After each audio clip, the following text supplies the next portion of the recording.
Hey my dear friends, thank you so much for tuning into this video.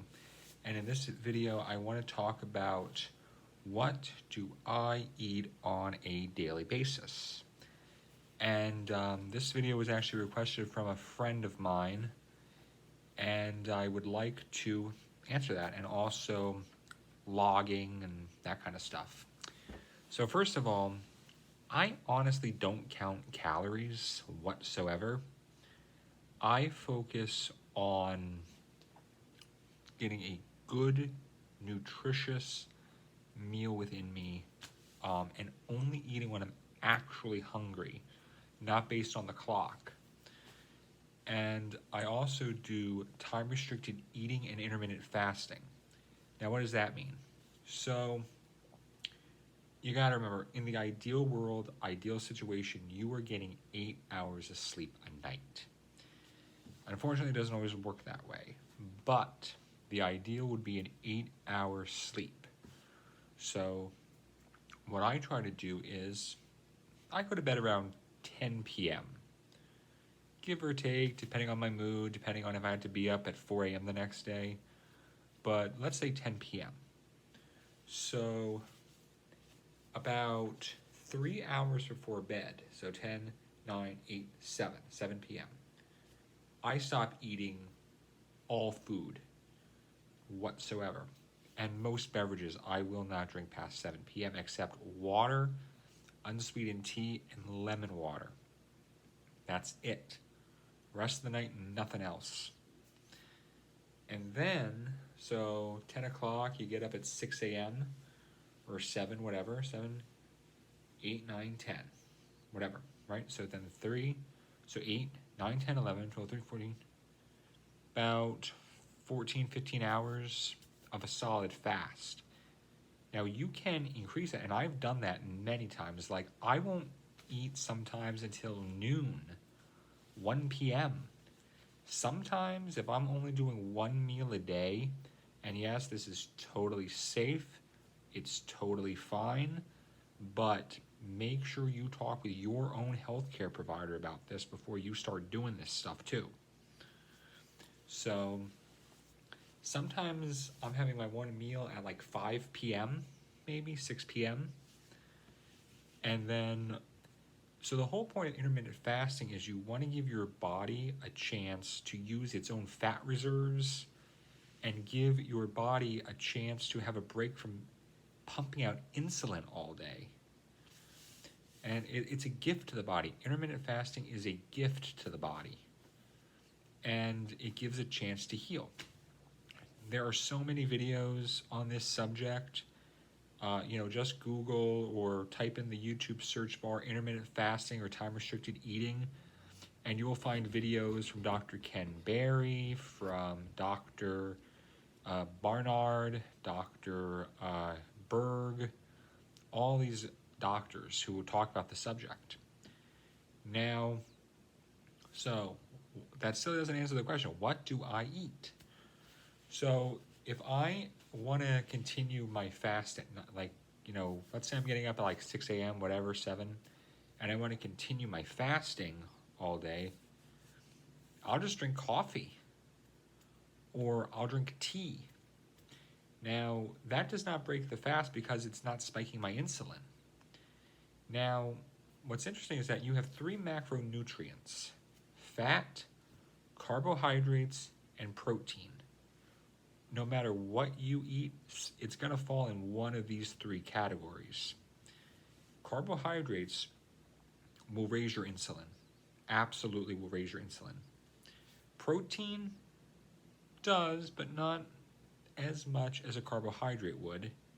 And fat doesn't raise it at all. So what do? First thing in the morning, I have my coffee. I sometimes will have Bulletproof coffee. So here's my favorite mug. What you're doing basically with Bulletproof coffee is you're taking coffee, you're mixing in grass-fed fat butter, and also MCT oil. That's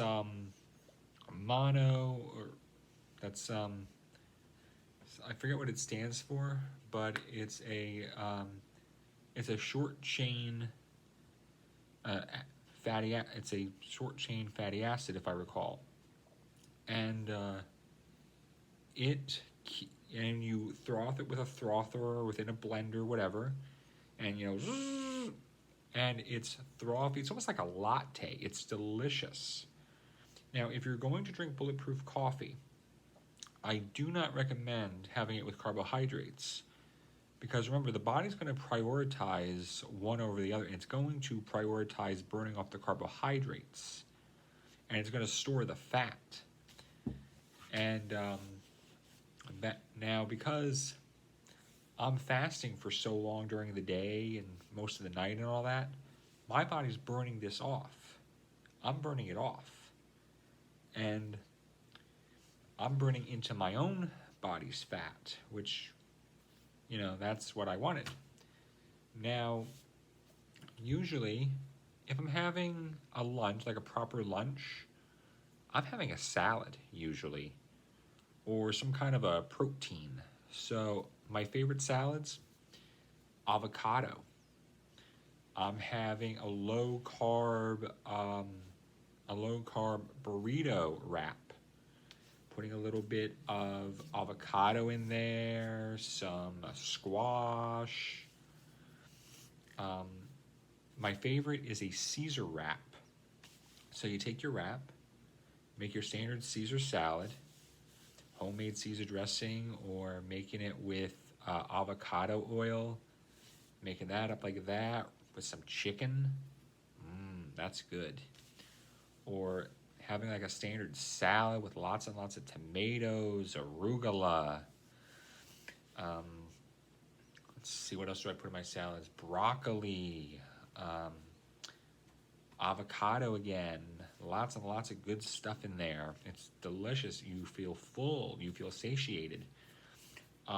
Chicken sometimes, or beef, turkey pepperoni, like that kind of stuff. It's delicious and you feel full. And then I'm making sure I'm eating to the point of being comfortably full, but not all the way full.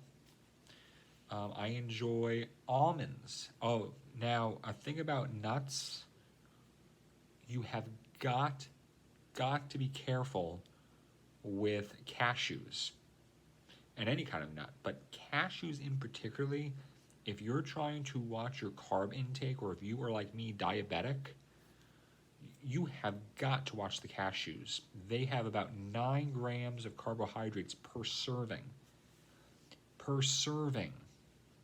And but I did find some very good low carb nuts. It's called a peely nut.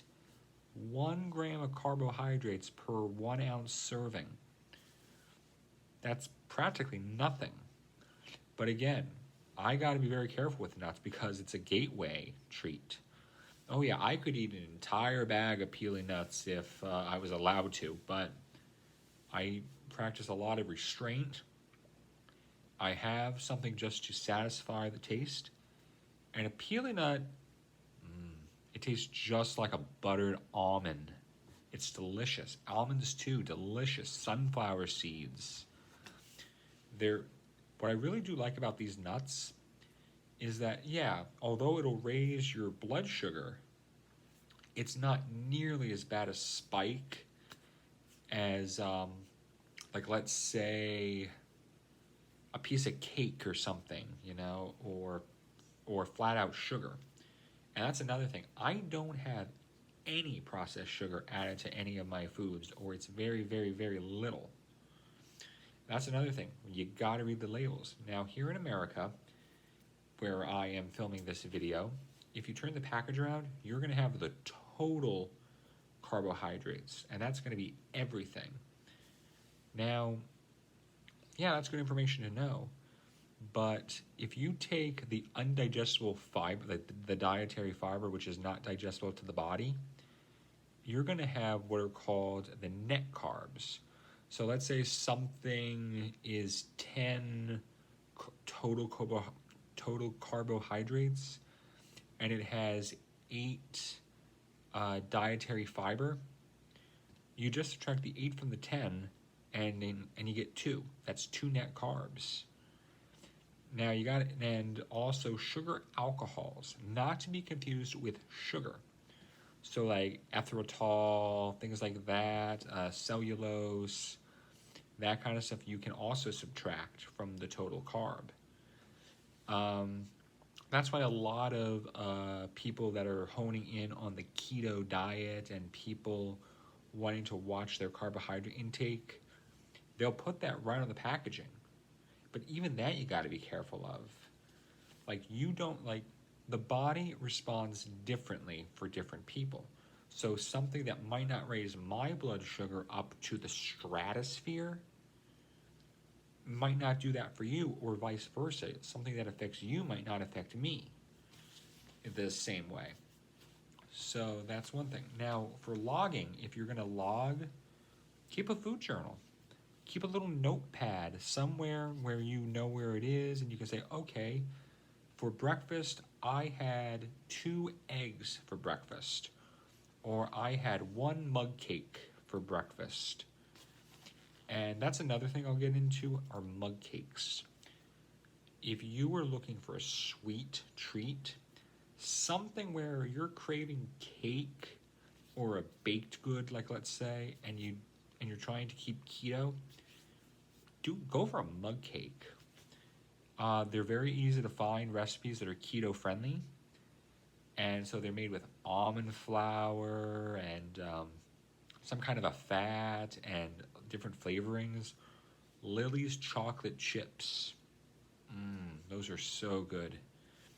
And I don't even use a full serving of chocolate chips from Lily's. I'll sprinkle like 5 or 6 into my mug cake, and it satisfies me. It gives me that chocolate taste I'm looking for without it ruining my my dietary plan. And I will definitely try to do a video on how to make mug cakes at some point if I figure out how to do that kind of a video. But thank you for tuning in. Like, comment, subscribe, click that notification bell. Please share this video on your social media in whatever way you feel best, and spread the word. All right, thank you for tuning in. Bye-bye.